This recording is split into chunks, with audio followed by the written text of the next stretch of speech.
Muy buenas tardes, ¿cómo están?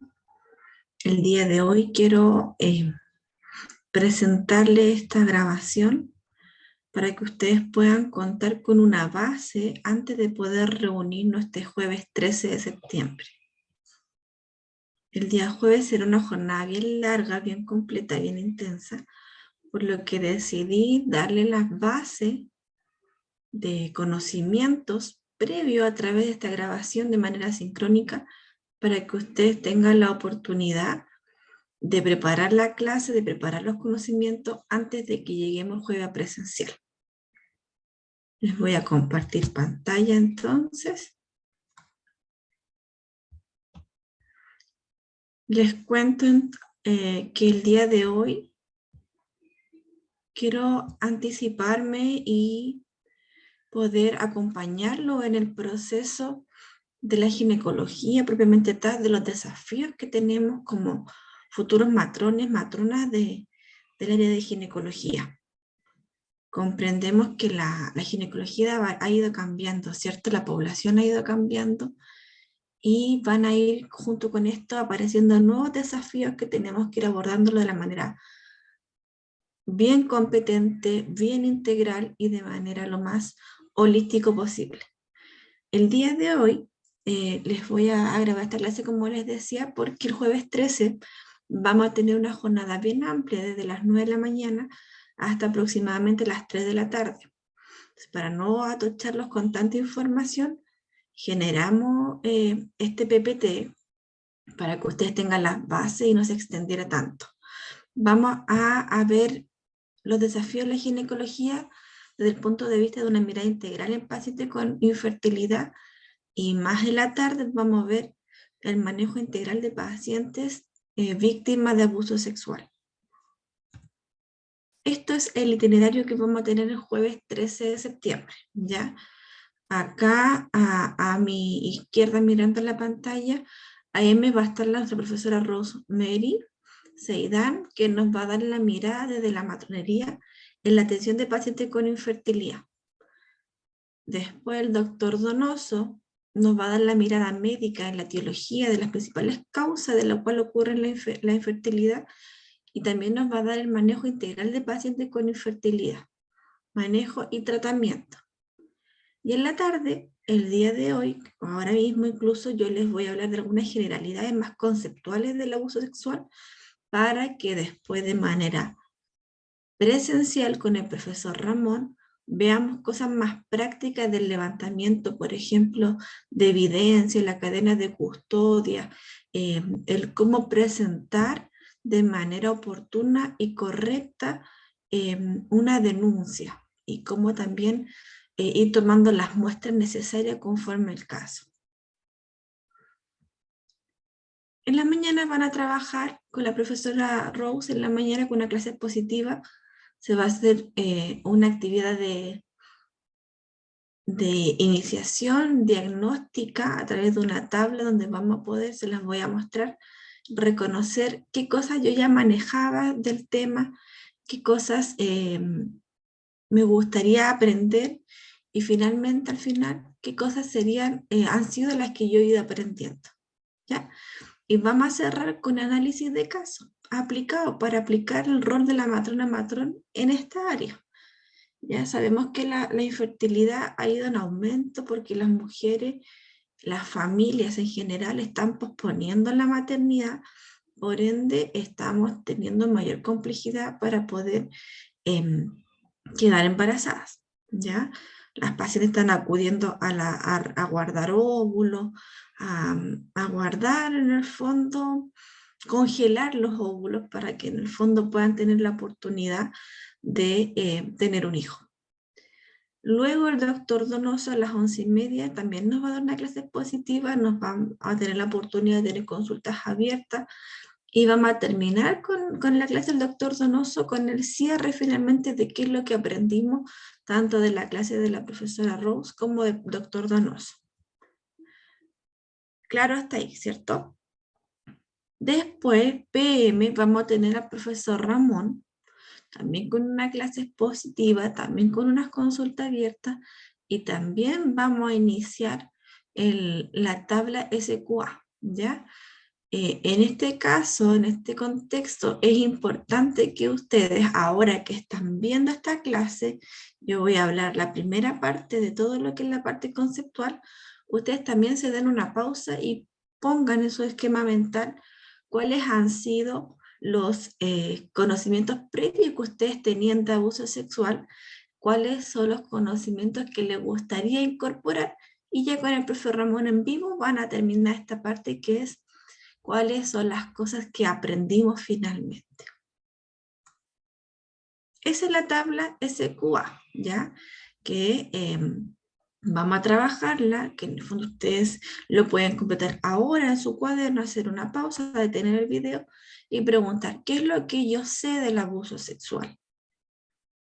Todo lo que ustedes sepan, definición, concepto, manejo, lo que sepan. ¿Qué es lo que yo quiero saber después de la edad media? Y hasta ahí llegamos nosotros, ¿ya? Y después cuando tengamos presencial con el profesor el jueves, Ramón, y los otros profesores, ustedes ponen qué es lo que aprendieron finalmente, ¿ya? Bueno, solo para que recuerden, nuestra profesora, querida profesora Rose, es enfermera matrona, especialista en lo que es alto riesgo obstétrico y también en planificación natural de la familia, ¿ya?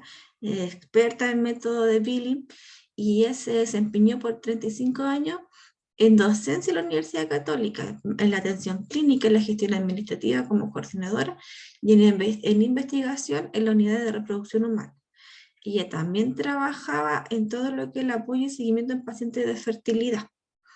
Atendió partos de manera particular, atendió el puerperio, planificación natural de la familia, seguimiento folicular, que es lo que le comentaba yo con respecto al seguimiento de manejo con pacientes con infertilidad, ¿ya?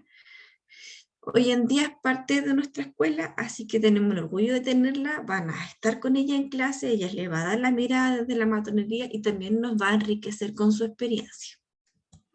El doctor Donoso también, docente de la universidad y también médico de la Clínica Universidad de los Andes, él es ginecólogo de especialidad y obstetra, egresado de la Universidad de Chile, estudió también un posgrado en la universidad en Francia, en médico cirujano en la Universidad de Chile, licenciado en medicina en la Universidad de Chile.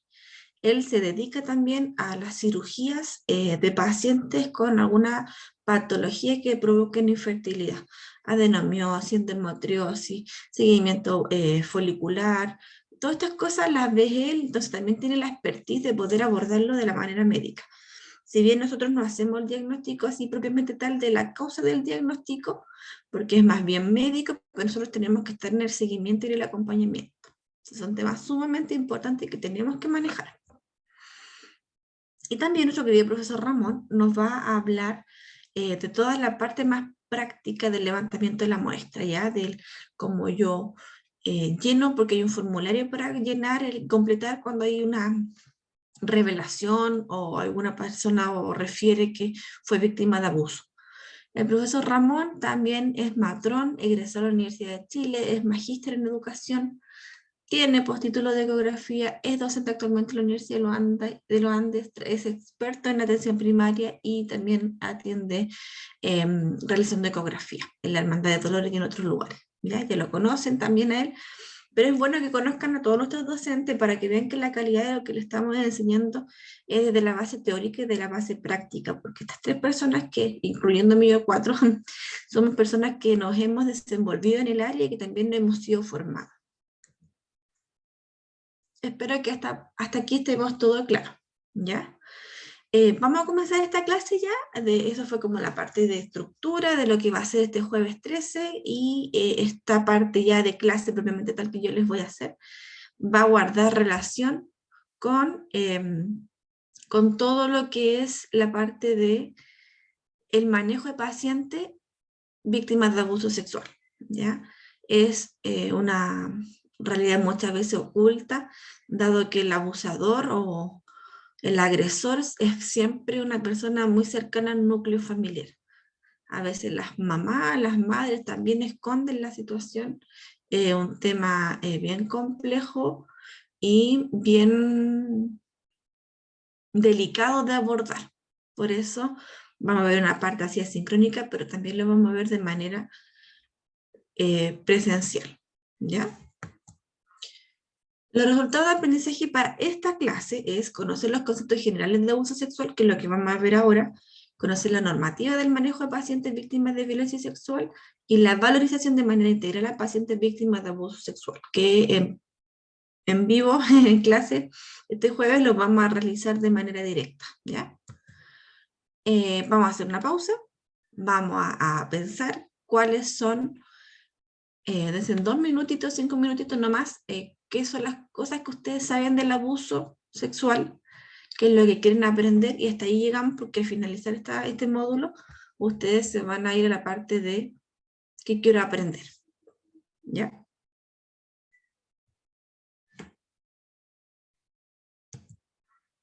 En estas imágenes, ¿qué es lo que vemos?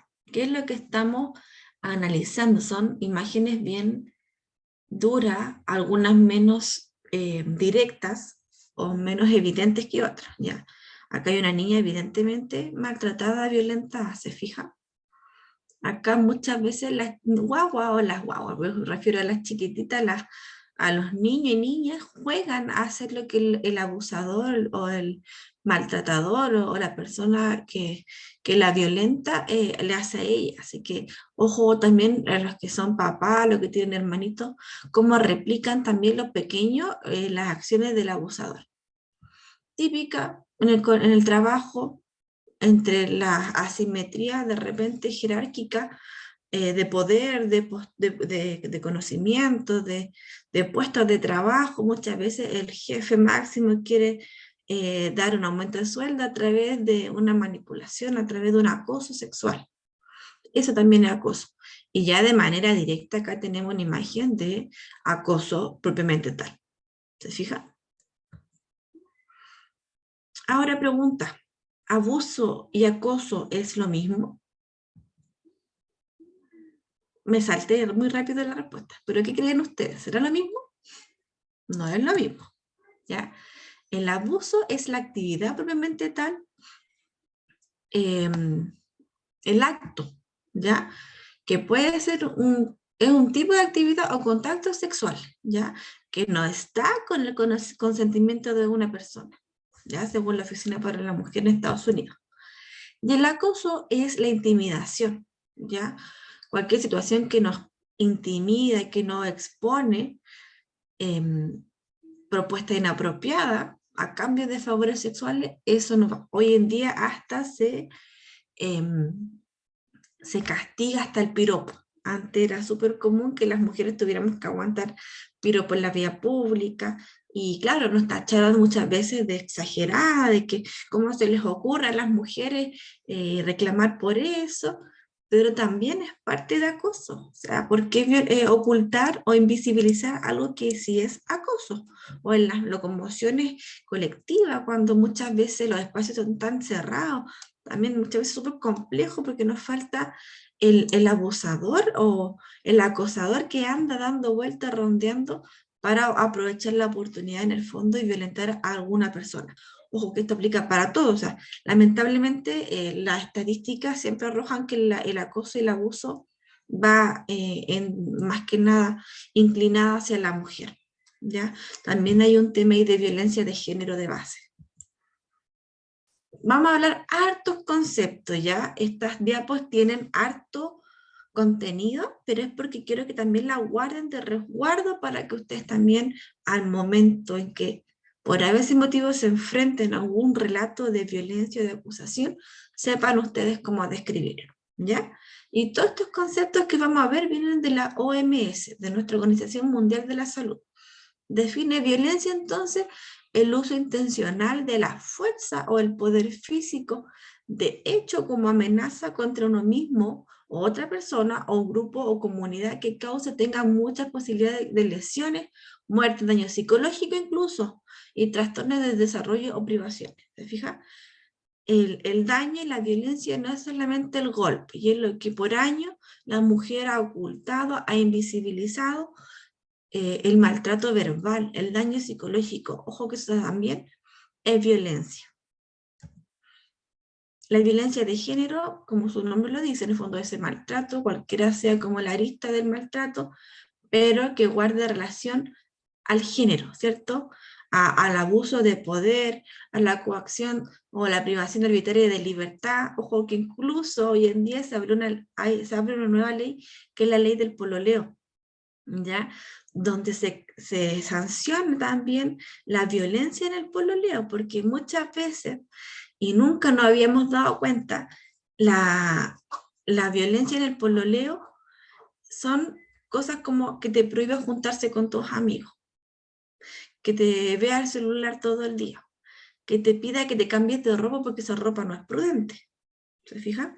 Y todas esas como alertas son súper claras. De hecho, la encuesta del Nacional de la Juventud habla de que por lo menos un 40% de las relaciones entre jóvenes, entre parejas de pololo, hay una sobreexageración de la revisión de celular, incluso de la persona, sobre todo de las mujeres.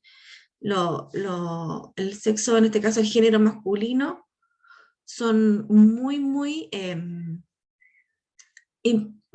manipuladores en ese sentido y controladores, ahí está la palabra, controladores al momento de ver los celulares de la pareja, de ver cómo se visten, de cuestionar con quién sale, ¿ya?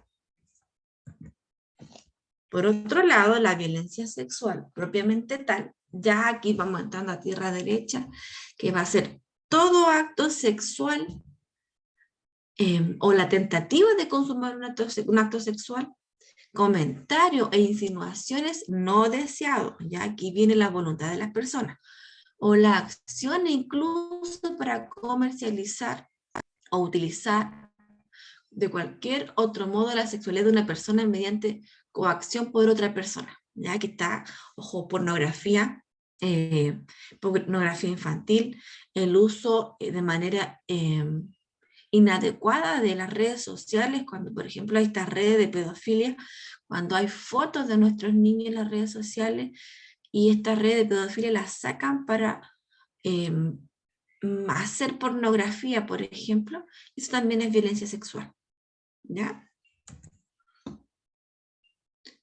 ¿Y qué es lo que dice la OMS también? Incluye tanto las relaciones sexuales bajo coacción dentro y fuera del matrimonio. Ojo que de repente en el matrimonio, cuando no es por voluntad, también puede haber violencia sexual. De hecho, antes se normalizaba esto y las mujeres tenían que aguantar al esposo alcohólico, borracho, que las obligaba a tener actividad sexual cuando ellas no querían. Entonces esto también es violencia, también es maltrato, ¿ya? Incluso dice, pueden ser violaciones por extraño y en conflicto armado, muchas veces como el acoso sexual, incluida la petición de favores sexuales a cambio de trabajo o calificaciones escolares. Los abusos sexuales de niños, niñas y adolescentes, prostitución forzada y la trata de personas. En el caso de que esto se da en niño, niña y adolescente, estamos hablando de un maltrato muy grave. Y ojo, que este dato de la UNICEF que dice que el 85-90% del abuso sexual infantil ocurre dentro del entorno de la misma víctima es sumamente riesgoso. Y es lo que ustedes se van a enfrentar, incluso cuando van a los colegios a implementar las fichas CLAP. ¿Se fijan? Ahí en las fichas CLAP van a darse cuenta que las personas o los adolescentes nos relatan muchas veces situaciones muy privadas.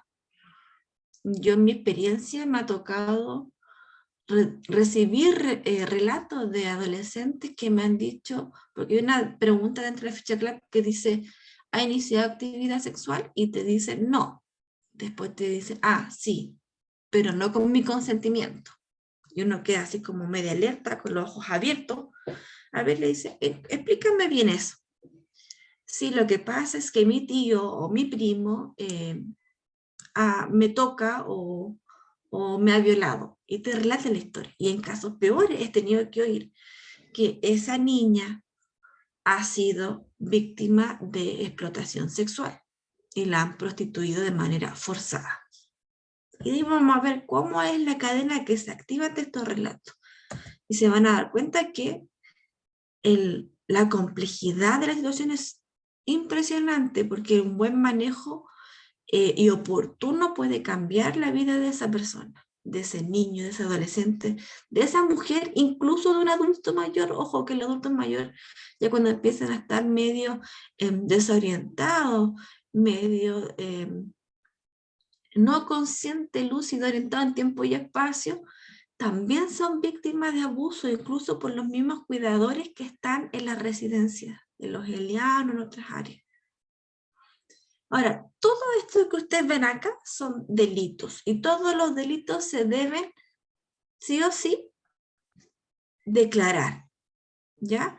Tenemos violación, estupro, incesto, corrupción de menores, abuso sexual, producción de material pornográfico en menores de edad, incluso si no es con mi consentimiento y ocupan material privado mío, también es un delito. Ahí lo que hice abajo, comercialización del material pornográfico de menores de edad, o mayores de edad también, si como no es con el consentimiento. Adquisición, miren, y almacenamiento de materiales pornográficos también. Explotación sexual de niños, niñas y adolescentes. Y trato de personas con fines de explotación sexual. Harto. Ya yo no quiero que sean peritos, sino que en el fondo sepan cómo relatar de manera correcta una denuncia, ¿ya? Y cómo activar esta red de apoyo a las víctimas de violencia sexual, que el grupo etario puede ser muy amplio y que la situación en la que nos encontremos puede ser muy diversa.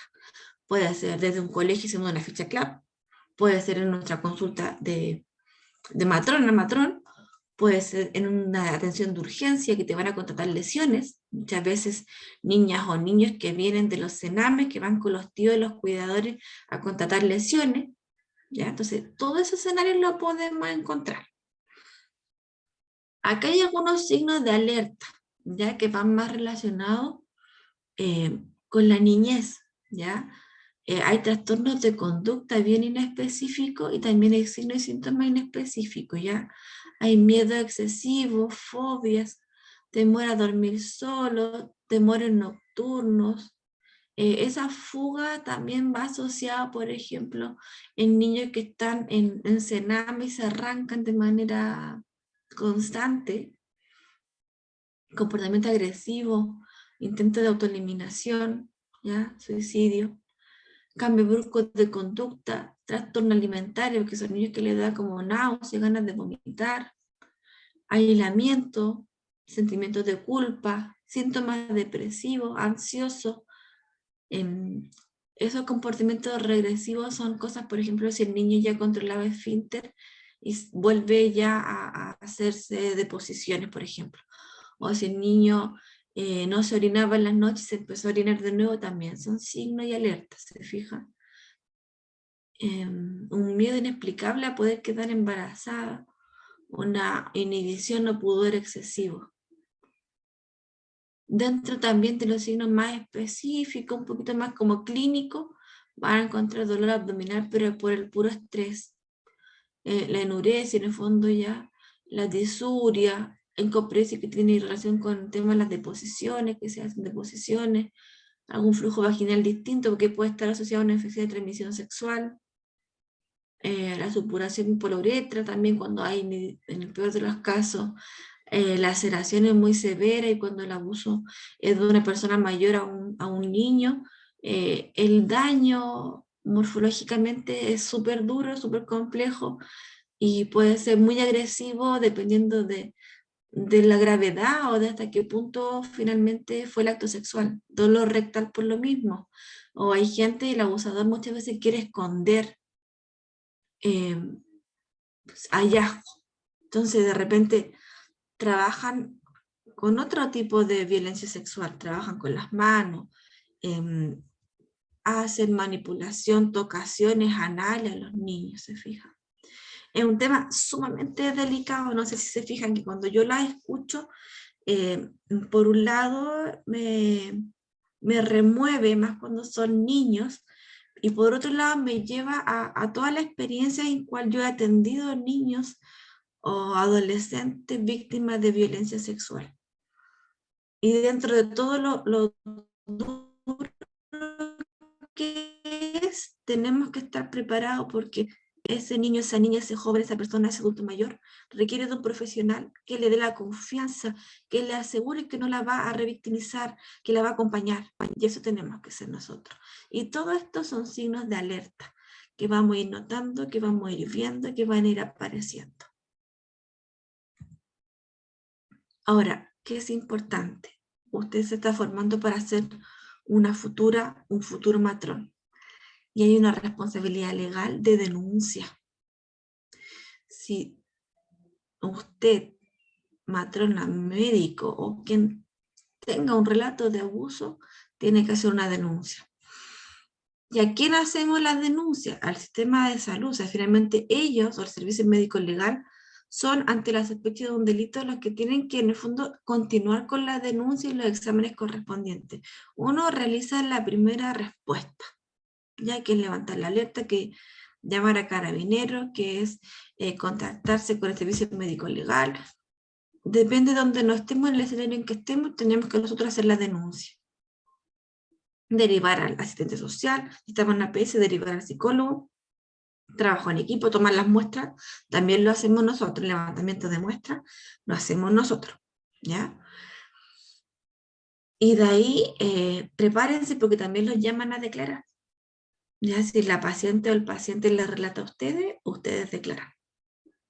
Ahora, dentro de las anécdotas que uno vive, yo trabajé también en algún momento con un hogar de menores, apadrinamos con mi familia a un hogar de menores de niñas que habían sido víctimas de violencia sexual, entre otras cosas, pero la mayoría tenía una historia de violación.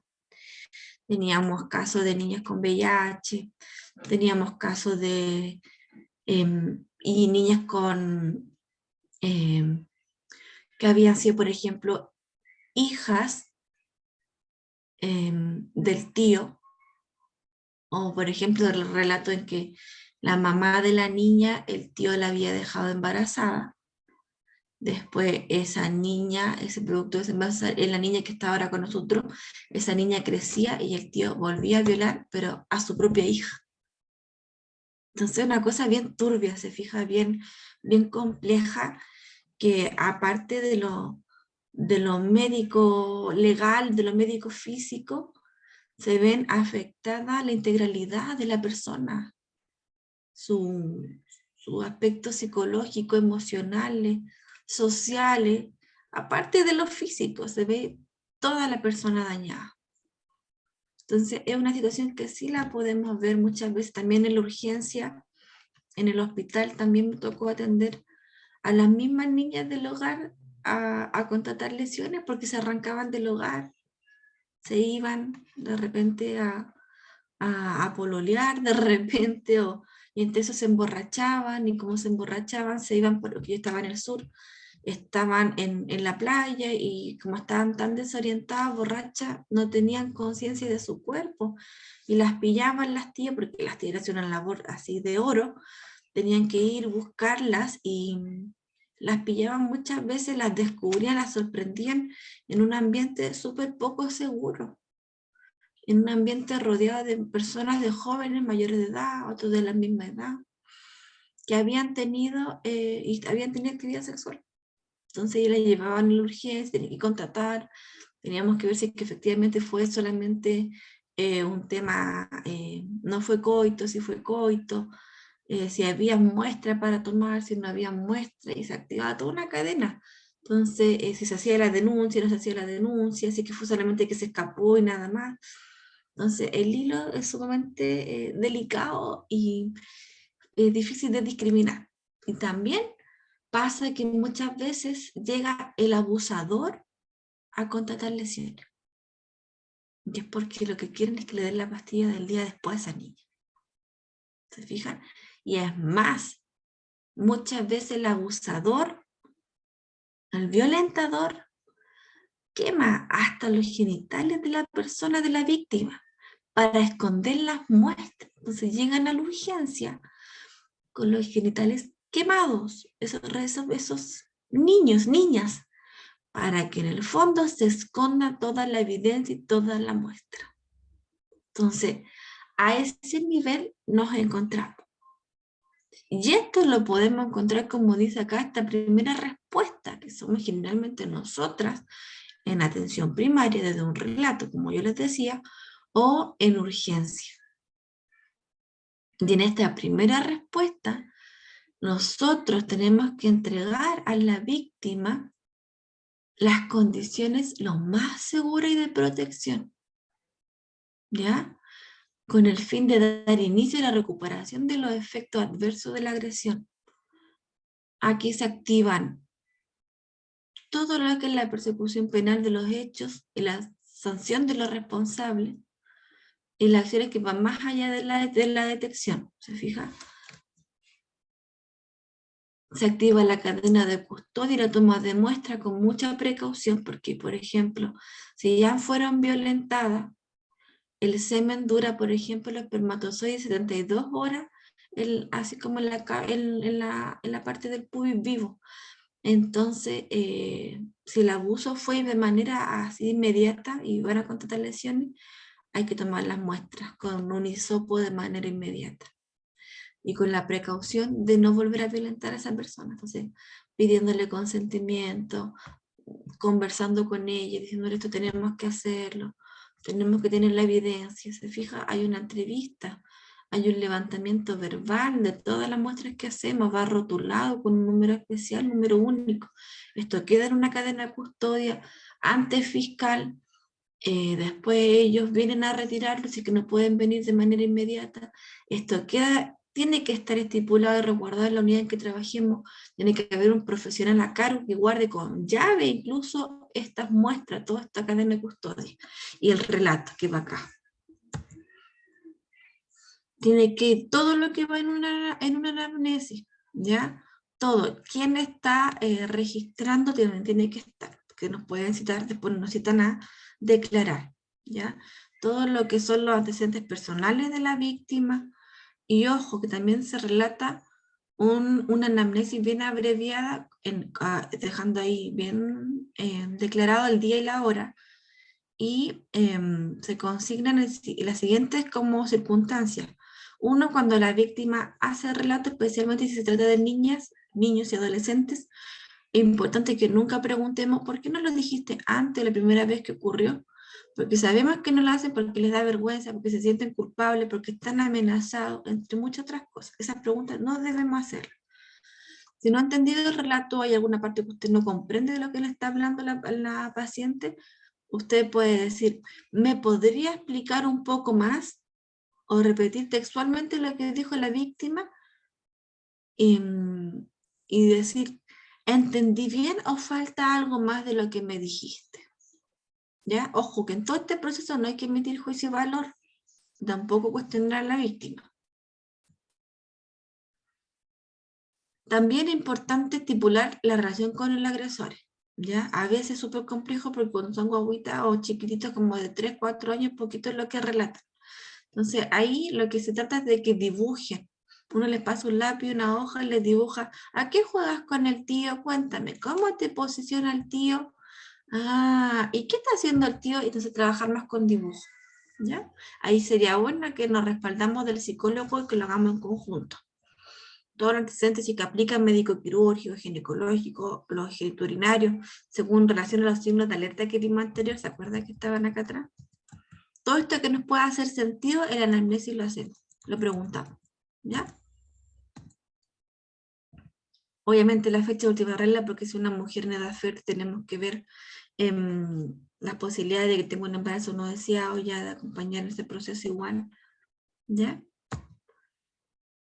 Toda la parte del examen físico general y segmentario lo van a ver ustedes de manera autogestionada porque es acotadito en la página de la norma técnica de ministerial que está subida, de la 38 a la 49 lo van a leer, pero a priori les muestro esto.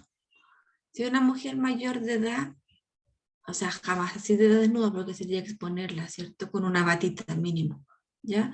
Ojo que la ropita que le sacan a las pacientes tiene que quedar en una bolsa y nosotros la debemos manipular con guantes, porque todo ahí va a la muestra. Entonces, no sé, la ropa interior puede quedar ahí, le ponemos una bata a la paciente, la tenemos que posicionar porque tenemos que observar los genitales, si es que hay alguna laceración, si es que fue una violencia, un abuso sexual violenta, por ejemplo, brusca, van a haber rasgos a nivel del himen, del introito que van a estar dañadas. Tenemos que buscar que haya contusión, que haya, por ejemplo, equimosis, golpe, hematoma, y eso también se tiene que dejar consignado, ¿ya? Ahora, estas imágenes súper tristes, como súper expuestas y que omiten el cuerpo desnudo, siempre con una batita, por supuesto, resguardándola. Y uno va haciendo el levantamiento de muestra de manera progresiva, no la deja así desnuda completamente, va a dar poquito tomando la muestra y le pasa su batita. Ahora, ¿qué pasa? Que la víctima, cuando tiene una violación, lo que primero que hace es se meten a la ducha porque se sienten culpables y se sienten asqueadas. Entonces ahí pierden la mayoría de las muestras, de la evidencia. Entonces ahí es complejo porque el relato de la paciente y es ver si es que quedó algo, de repente algún vello púbico o algún semen en los genitales, si es que es adulta, tal vez la especuloscopía, si es que hay semen al fondo de saco, eso. Pero obviamente con el resguardo de la paciente. En cuanto a las menores, siempre protegerlos, que todo sea un juego, sentarla con la mamá, con el personal, o sea, con el familiar que la acompañe y tratar, esto es un ejemplo muy poco invasivo, se fija, en mariposita y uno puede mirar e inspeccionar solamente. Ya la genopectoral también, donde incluso uno le puede decir, ya pongámonos como un perrito y uno le muestra imágenes, así como, mira cómo hace un perrito, y contarle y siempre que esté acompañada con tratar de que esté acompañada con la persona que lo,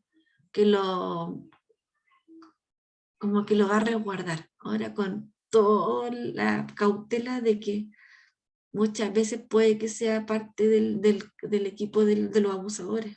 Pero si es la mamá, y la mamá está afligida y usted ve el contexto en que ella la lleva preocupada porque la niña ha cambiado de personalidad, volvió a hacerse, a orinarse, a tener deposiciones, y hay distinto, ¿ya? O de repente las mamás sorprenden abrupto al abusador en el acto y la llevan desesperadamente a la urgencia. Ahora, para ver el himen y no ser tan invasivo e inspeccionar, podemos separar los labios, se fija, traccionar los labios, todo esto en posición de mariposa, y en la parte genopectoral también traccionar hacia superior y poder visualizar completamente el himen, se fija. Ahí está el himen al momento de que lo podamos examinar, así, de cualquiera de estas formas que todas sirven. Yo tengo que decir, observo la laceración a las 12 del reloj en relación al meato urinario, ¿se fija? Observo un desgarro hacia rafre anal hacia las 6 del puntero del reloj. Sabemos que acá hay una laceración, una contusión, ¿se fija? Eso nos va a ir guiando un poco a la parte de medicina legal. Ahora, en la articulación del equipo de salud, tratar de que sea una persona la que acompañe a la paciente y sea el personal idóneo, que sea capaz de manejar la habilidad blanda, que no revictimice a las pacientes, que todo lo que la paciente relate siempre lo ponga en comillas, la paciente refiere, abro comillas, cierro comillas, porque yo tampoco puedo dar por hecho algo que no sé, eso se va a juicio, se va a seguimiento y el diagnóstico final no lo da uno, ya, lo da el juez. El cuidado también cuando son menores, ya, porque como les decía, pueden acudir a contratar lesiones con el abusador. Si es de APS, se deriva siempre a asistente social y a psicólogo. Y si estamos en urgencia, ojalá que haya algún psicólogo de turno o algún asistente social, que es muy difícil, que en la noche no hay. Pero sí siempre están los carabineros, entonces también se hace la denuncia para que llamen al servicio médico legal. Ahora, hay 4 instancias en las que usted y yo puede activar la primera respuesta, ¿ya? Primero es que él o la integrante del equipo de salud detecte los signos ya propiamente tal o síntomas de violencia. Sangrado, enrojecimiento, caminar con dificultad, alguna secreción distinta, ¿se fijan? Alguna laceración a nivel genital, enrojecimiento en la vulva, anal, ¿ya? 2, en el curso de una atención de salud se produce también un relato espontáneo, ¿ya? Por parte del niño y la niña o adolescente, lo que yo le decía en la ficha clave. Que cuando uno llega a la parte de actividad sexual, uno les pregunta dirigidamente, ¿ha iniciado actividad sexual? Y ellos te pueden decir ahí, sí, pero no fue con mi consentimiento. Y con un poco de culpa, con vergüenza, con desconfianza, con temor, lo dice. ¿Ya? 3 puede ser cuando es la revelación espontánea de una persona mayor de edad. ¿Ya? Y esto generalmente nos puede llegar en APS, pacientes que están teniendo dificultad con su esposo, con sus parejas de tener actividad sexual. Y en ese contexto, ella no se atreve ni siquiera a decirle al esposo lo que les pasó. O al revés, a veces también ellas han sido violentadas por el esposo porque las obliga a tener actividad sexual sin su consentimiento. O que bajo efecto del alcohol también las obliguen a tener actividad sexual. Y la cuarta puede ser que un tercero, incluso puede ser un integrante del equipo de salud, haya detectado una situación de violencia sexual y ella la haya derivado a otro profesional.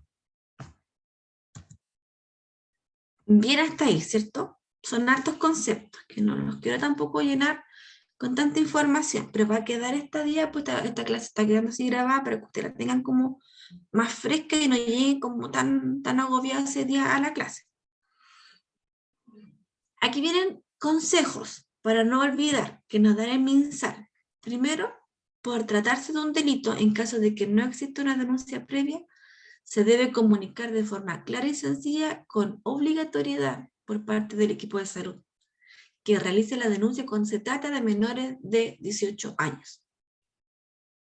Y a su vez, si es que así pudiese ser, se debe también informar a un adulto responsable, pero ojo, siempre y cuando no sea el agresor que la víctima no haya relatado, ¿ya? O si es que el personal de salud tiene sospecha, porque generalmente en la atención primaria uno conoce a todos porque atiende a toda la familia, conoce a la mamá, a la abuelita, a la tía, entonces todos se conocen, se trabaja en equipo tan bien organizado que como se atienden con el médico, se atienden de repente con el dentista y hacemos reuniones de sectores, al momento de reunirnos los casos se hablan de manera bien integral, entonces se hablan pacientes de casos sociales y se conocen muchas veces todo el seguimiento de la paciente del núcleo familiar, ¿ya? Ojo, que también las situaciones en que está comprometida la integridad física, psíquica, incluso la vida de la víctima, las medidas de urgencia que se pueden adoptar de manera prioritaria son las siguientes.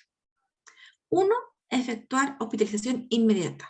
¿Ya? Si vemos que hay una evaluación necesaria para tratamiento de lesiones o compensación psicológica, se interna, se hospitaliza, ya sea por la parte médica o la parte psiquiátrica. Efectuar la denuncia sí o sí, y solicitar la protección legal de la víctima siempre, ¿ya? Eso implica imposibilitar a la persona, al violentador, al abusador, a cierta distancia de la casa de la persona, de la víctima. Es toda una red que se activa, ¿se fija? Incluso en el caso de que este niño o niña deba ser llevado a otro lugar de la atención de salud, esta ocurrirá acompañada por el funcionario que levantó la denuncia. ¿Ya? Hasta ahí queda la consulta, hasta ahí queda la atención del día. Usted se va con su paciente y la acompaña hasta terminar el proceso. Y la denuncia es un acto jurídico que consiste en poner en conocimiento de un posible delito. Ojo, que eso es lo que nosotros decimos, un posible delito, por eso va con abre comillas. Porque si yo no abro comillas, es como que yo estoy decretando algo que no estoy segura. Entonces siempre es un posible delito a la autoridad correspondiente, que puede ser PDI o Carabineros. Y ellos se van a comunicar con el servicio médico legal que levantan las muestras de manera más específica. Ojo que en partes rurales el servicio médico legal está tan lejos que toda la parte de levantamiento de muestras la hacemos nosotros. No olvidar también, como está dispuesto en el artículo 175 del Código Procesal Penal, están obligados a denunciar quiénes.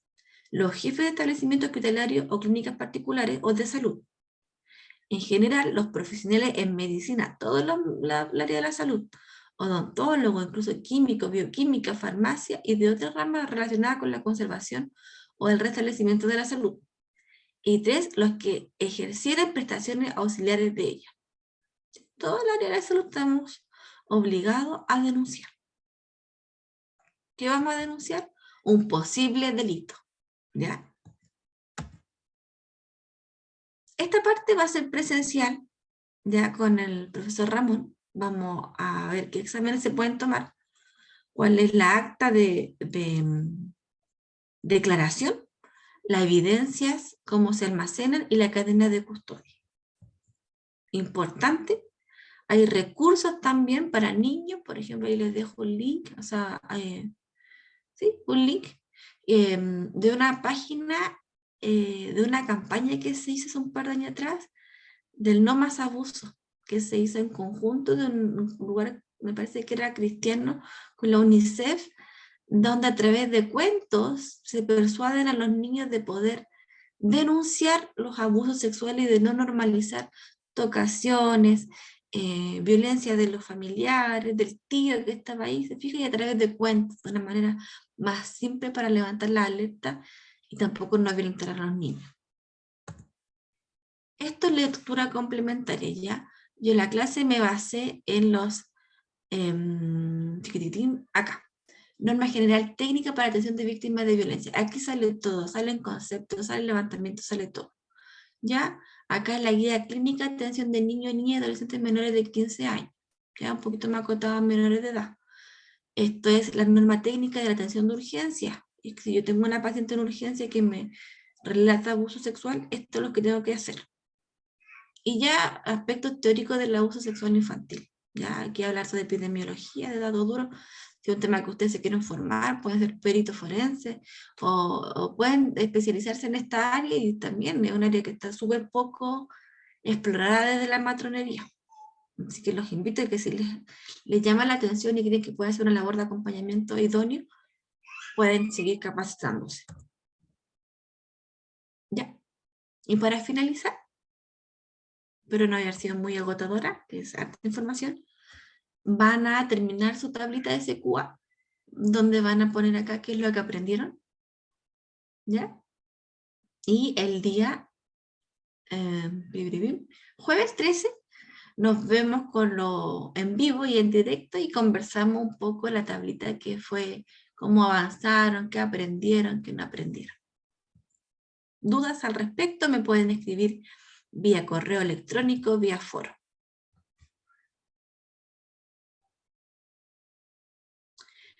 Nos vemos entonces este jueves 13 de manera presencial, avanzando sobre estos temas, sobre estos desafíos de la matronería y resolviendo dudas que le hayan quedado más puntuales. Un abrazo, que tengan un muy buen descanso.